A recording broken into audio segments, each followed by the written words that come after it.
Sebelum kita lanjut, jangan lupa like, comment, subscribe, dan nyalakan notifikasinya agar tidak ketinggalan info terbaru lainnya. Semoga bermanfaat.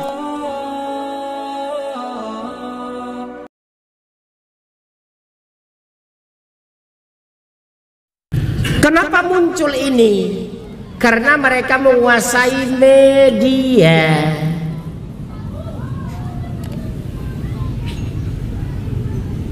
Mereka bebas gentayangan menghina Islam, menghujat Islam karena mereka punya media. Kita tidak punya kontra media.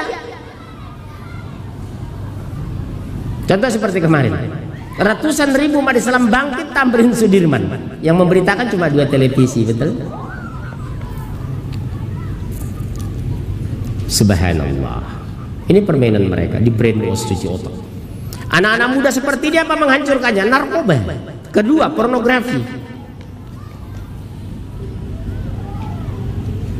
Mereka tidak menjauhkan Al-Quran secara langsung, tapi apa? Perkenalkan narkoba gratis, pornografi setiap detik diakses di media, betul kan? Di brainwash anak kita ini, cuci otak. Siapa yang bisa menghadapi anak kena brainwash? Nggak bisa lagi kita. Di rumah antum tidak ada Yahudi, tapi di tangan anak sudah Yahudi. Pernah nggak bapak pergoki? Anak bapak SMA kelas 2 pulang ke rumah tengah 7 malam, dia menangis badan gemetar. Kenapa? Astagfirullah pak, dari pagi sampai maghrib saya belum baca Quran. Pernah pergoki bapak anak seperti itu? Nggak ada lagi sekarang. Tapi kalau HP tinggal, WA tinggal, 2 kilometer sudah meninggalkan rumah, balik lagi. Kenapa pak balik? HP tinggal. Lihat kan, berhasil mereka. Betapa pentingnya HP melebihi pentingnya Al-Quran. Masya Allah, di brainwash betul kita sekarang pak. Selamat tinggal Al-Quran, di depannya HP. Pengajian masih baca WA dia. Ada ta'lim masih buka SMS. Betapa pentingnya SMS yang masuk itu, melebihi pentingnya dari Al-Quran yang kita sampaikan. Allahu Akbar walillahil hamd. Berhasil mereka mengacak berpikir kita hari ini. Tanpa kita sadari, Yahudi sudah nongkrong di kamar anak kita, Yahudi sudah di otak anak kita, Yahudi sudah di tangan anak kita, yang sudah berkeluaran di rumah kita. Jujur hari ini, siapa yang tadi sholat subuh, habis sholat subuh tidak baca Quran? Bisa boleh angkat tangan. Habis sholat subuh tidak baca Quran, siapa tadi? 1, 2, 3, 4. Wah, kayak dolar naik terus. Padahal ketika di pagi hari habis sholat subuh, subuh sekarang jam berapa? 4.13, betul? Ya, 4:15 lah. Habis sholat pulang dari masjid, katakan 15 menit berzikir. Tengah 5 sampai jam 5, kesempatan indah. Minimal di luar jam kerja, apa? Sabtu Ahad. Habis maghrib mengapain? Habis isya di mana? Kita gemuruhkan rumah kita dengan Al-Quran. Kita enjoykan anak dengan kebenaran. Kita perkenalkan anak dengan masjid. Makanya saya marah kalau pengurus masjid menulis dilarang tidur-tiduran di masjid. Masjid itu apa? Tidur musafir. Ini alhamdulillah tidak ada. Yang dilarang di masjid hanya 3. 1, ustadz ngisi kajian selonjor kaki lurus, itu dilarang keras. Jadi nggak boleh menyelonjorkan kaki ketika ada ceramah. Kecuali bapak sudah mau meninggal nggak kuat lagi, silakan. Itu darurat. Kemudian rematik kambuh, asam urat 12,8 itu lain. Yang kedua, kencang-kencang membaca Al-Quran ketika orang ada tahiyatul masjid di sebelah. Keras Rasulullah menegur. Yang ketiga, menulis di masjid. Dilarang tidur-tiduran masjid. Yang dilarang Rasulullah, tidur tengkurap. Kalau telentang silakan. Itu teknis di masjid. Bahkan ada hadis sahih, disunnahkan pengurus masjid, masyarakat sekitar ini menggantung buah-buah yang sudah matang di pinggir masjid agar orang yang musafir bisa menikmatinya secara gratis, kata Rasulullah. Ada pisang kepok, pisang ambon digantung, pisang raja, pisang barangan. Ada orang mungkin yang datang kelaparan, kelelahan, bisa mengambil secara cuma-cuma. Itu hadis sahih. Di masjid Indonesia belum temukan saya pisang gantung gratis. Ustadz saja pun 90% pengurus masjid tidak memberikan makan siang. Ustadz khotib Jumat 90% lebih masjid di Indonesia khotib Jumat tidak diberi makan. Betul Pak, ini luar biasa. Sementara kas masjid 270 juta. Kalau uang banyak, untuk apa kita masukkan ke masjid? Toh juga ke bank. Mendingan kita langsung masukin ke bank sendiri. Ngapain orang masjid yang disuruh masukin ke bank? Jadi masjid yang bagus itu apa? Kasnya yang paling sedikit, itulah masjid yang paling bagus. Bukan kas yang banyak. Ada uang serahkan, ada uang kasih. Maksimal kasih 10 juta di masjid, uang stabil. Selebihnya serahkan. Yatim, orang miskin, mu'alaf, janda-janda tua. Janda muda nggak perlu, karena yang ngurus banyak, yang peduli banyak. Yang tua-tua dulu diurus lah. Nanti kalau saya bilang janda, orang cari-cari yang muda-muda. Saya keberatan itu, karena mereka yang peduli sama janda muda udah banyak. Yang tua-tua yang ngurus kurang. Betul? Subhanallah. Peradaban kita bangun dari masjid, ya akhi, dari masjid. Peradaban kita mulai dari masjid. Disiplin, bersih, peduli, sensitif, objektif. Kita mulai dari masjid. Kompak, akrab, bersahabat. Sering saya katakan, prinsip hidup kita apa? Bersahabat dengan orang miskin, akrab dengan orang kaya. Dari orang miskin kita dapatkan doanya, dari orang kaya kita dapatkan uangnya. Pengurus masjid itu harus begitu, akrab dengan orang miskin, bersahabat dengan orang kaya. Dari orang miskin doanya, dari orang kaya uangnya. Jadi sinergi membangun peradaban. Ini enggak Pak, mentang-mentang orang kaya datangnya naik Alphard didekati, begitu naik Gojek nggak diharapkan. Jadi pengurus yang masjid yang benar itu apa? Akrab dan hangat, bersahabat dengan orang miskin, akrab dengan orang kaya. Itulah pengurus masjid yang bagus. Ada pengurus masjid di sini? Ini enggak Pak, di Indonesia banyak saya pergoki. Pengurus masjid seperti pemilik gedung masjid sendiri, kayak warisan dari nenek moyangnya. Betul Pak, banyak pengurus masjid. Ada di Jakarta Selatan itu. Saya datang ke sana, mereka nggak kenal. Mohon maaf Pak, ada apa? Dia nggak tahu kalau saya Ustaz Khotib Jumat di masjid itu. Saya kan terkenalnya di luar negeri, bukan di Indonesia ya. Ada apa Pak? Mohon maaf, saya khotib yang mengisi di sini. Subhanallah, Ustaz, Fadil Ustaz. Enggak, saya kurang sehat. Boleh saya ruangan 1 jam lagi Jumatan, mau saya tidur sebentar. Oh silakan Ustaz. Kasur diganti, minuman makanan dipesan. Itu bagus. Masjid ini juga bagus tadi. Ada pokari, ada air segala macam. Tapi sekadar pokari. Oke, kita teruskan.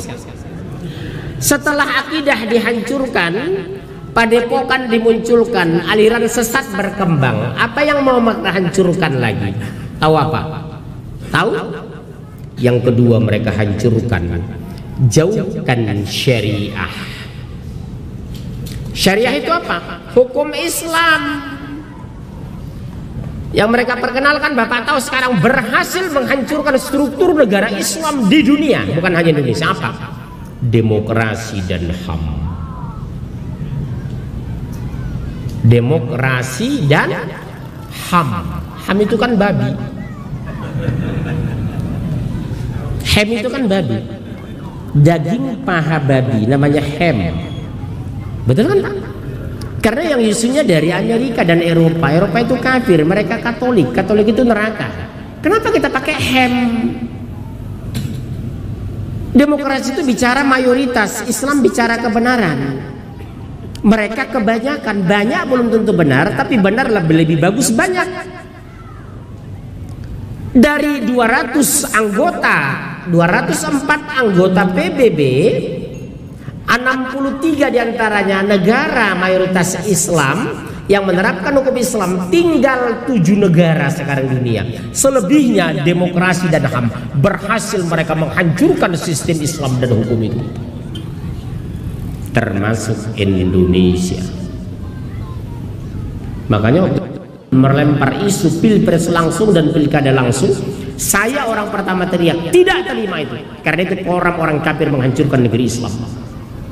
High cost Pak, pemilihan presiden berapa puluh triliun kita, pemilihan wali kota setingkat Jakarta, Medan, Pekanbaru, Palembang, Bandung minimal 50 miliar Pak, satu pasangan calon. Kalau sudah 4, 200 miliar. Demokrasi itu high cost. Tapi kalau Islam tidak, cukup 5 orang memilih. Pakar syariah, pakar hadis, sejarah, udah cukup. Calon berapa? 5 orang. Dites satu-satu kemampuan kami. Pertama kemampuan agamanya, kemudian intelektualnya, yang ketiga pemahaman Al-Qurannya, pengetahuan tentang tafsirnya. Udah bagus, terpilih beliau. Udah sepakat ketok meja. Jadi bukan pilpres langsung. Biaya tidak ada. Honor mereka paling 30.000 sehari. Nasi Padang cuma 12.000. Islam itu simplicity tapi objektif. Subhanallah. Makanya Islam tidak mengenal penjara.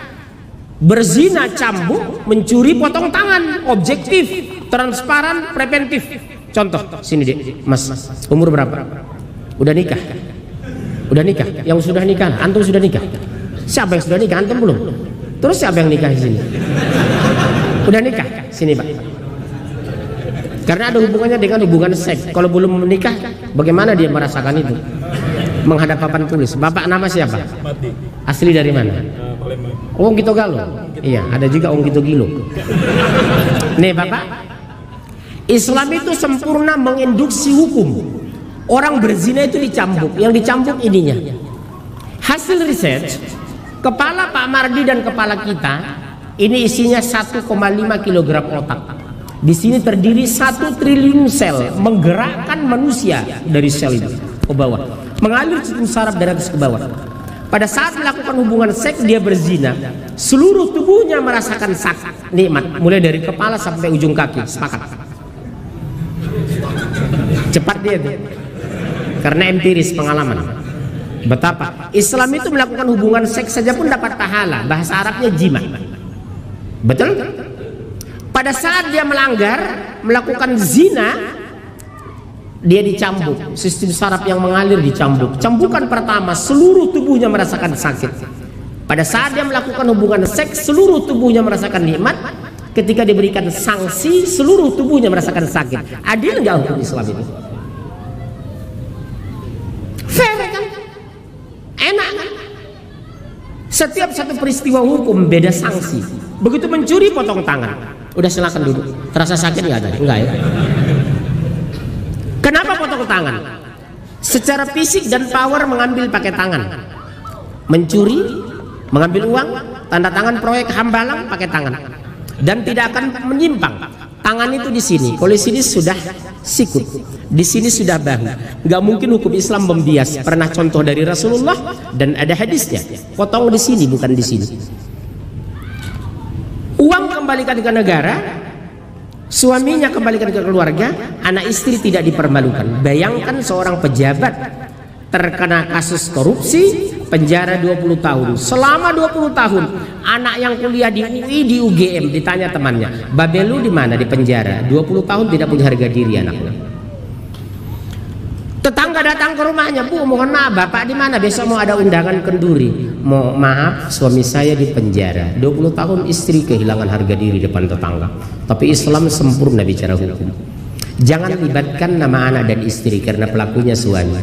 Jaga harga diri anak dan istri karena pelakunya ayahnya, bukan anaknya. Hebatkan hukum Islam itu. Sekarang 600.000 orang napi. Kalau sekarang warga binaan 600.000. Berapa ratus miliar dana operasional makan napi dengan biaya sitir. Setiap provinsi ada kanwil, hum dan ham. Berapa triliun operasional makan mereka setiap hari 3 kali sehari. Sementara saya ustadz 5 rupiah pun negara belum pernah memberikan saya makan gratis. Orang jahat dikasih makan triliunan. Adilkah negara ini? Hebatkan hukum Islam itu. Karena mereka lihat kalau hukum Islam diterapkan negara akan berkah. Siapa contoh? Brunei. Contoh kedua Pak, Aceh. Di sana cambuk Pak. Orang berkhalwat, minum khamar, cambuk 20 kali. Sekarang kejahatan menurun 35 sampai 40% di Banda Aceh. Lihat Allah takdirkan mereka lebih berkah. Jalan yang mulus di Aceh terbaik di Indonesia. Padahal APBD mereka jauh di bawah DKI 73 triliun. Betapa luar biasa Islam itu. Karena mereka lihat kalau Islam diterapkan negaranya akan berkah. Agar tidak berkah jauhkan dari Islam. Enak. Sekarang terbukti Pak, selamat tinggal Islam. Hukumnya hukum Belanda. Belanda itu Katolik. Katolik itu kafir. Katolik itu negara ke jahanam. Kok bisa orang Islam pakai Quran, pakai hukum kafir? Apa yang salah dengan Islam, saya bilang? Agama lain tidak terganggu dengan terapkan hukum Islam. Makanya nyaman. Diharamkan kita membakar rumah ibadah orang lain. Diharamkan kita membunuh orang-orang kafir apabila mereka tidak memerangi kita. Haram. Kita melindungi gereja. Kita menjaga orang kafir. Mau apapun agamanya di Indonesia, sepanjang antum tidak memerangi kami, jatuh hukum. Kutiba alaikumul qital, ketika mereka sudah memerangi kita. Kalau berlangsung aman, haram membunuh mereka. Darah mereka harus kita lindungi. Islam itu agama rahmatan lil alamin. Seperti bom-bom yang meledak kemarin ya, depan apa namanya? Sarinah. Mungkin salah baca, harusnya Suriah jadi Sarinah gitu. Membaca perintah waktu malam barangkali itu. Masih ada habis waktunya, pas ya 1 jam. Yang ketiga, kita teruskan aja ya. Dikit lagi ya. Yang ketiga yang dihancurkan apa dari umat Islam setelah syariah? 3. Hancurkan khalifah. Siapa khalifah? Amir. Siapa itu? Kepala negara. Kondisikan kepala negara-negara Islam sekuler anti-Islam jangan mengenal Al-Quran. 34 provinsi di Indonesia, hanya 2 provinsi yang tes gubernur, wali kota, bupati yang pakai Quran hanya 2, Aceh dengan NTB. Lihat Kapolda NTB kemarin berpangkat Brigjen Umar. Saya pertaruhkan jabatan dan dunia saya. Kita harus sholat ke masjid. Siapapun yang memimpin rapat, saya tinggalkan. Bisa seperti itu. Insya baru 1 kan berani terang-terangan. Pak Syamsir Siregar juga begitu dulu, ketua BIN. Kalau mereka main golf di Palembang, dia pangdam dulu Sriwijaya dengan Kapolda, dengan pangdam, begitu dengan hayya 'alas shalah. Maaf, saya sholat dulu. Pak Jenderal Nasution juga begitu dulu. Sedang rapat penting di Rusia yang dipimpin orang mereka kafir, sore Muslim, dia cari sholat. Pak Jenderal Nasution. Udah banyak sebenarnya, dari dulu sudah ada. Lihat Jenderal Faisal Tanjung, satu-satunya Panglima TNI yang mengganti Pangdam seluruh Indonesia beragama Islam. Jenderal Faisal Tanjung, Kepala BIN, Kasat, Kepala Staf Angkatan Darat, Laut, Udara, semuanya beragama Islam. Jadi komitmen kepada Islam itu yang kita butuhkan. Sekarang dirusak. Jangan sampai wali kota, gubernur sampai ke atas memahami Al-Quran. Sekulerkan kepala negara, sekulerkan bupati, sekulerkan gubernur, sekulerkan wali kota terpilih. Jangan pro Islam.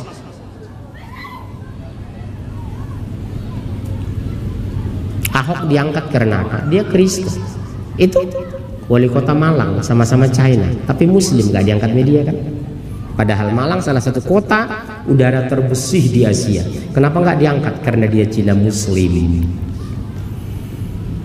Dia tidak punya media dan kita tidak punya bahasa. Subhanallah. Luar biasa kan strategi mereka. Oke.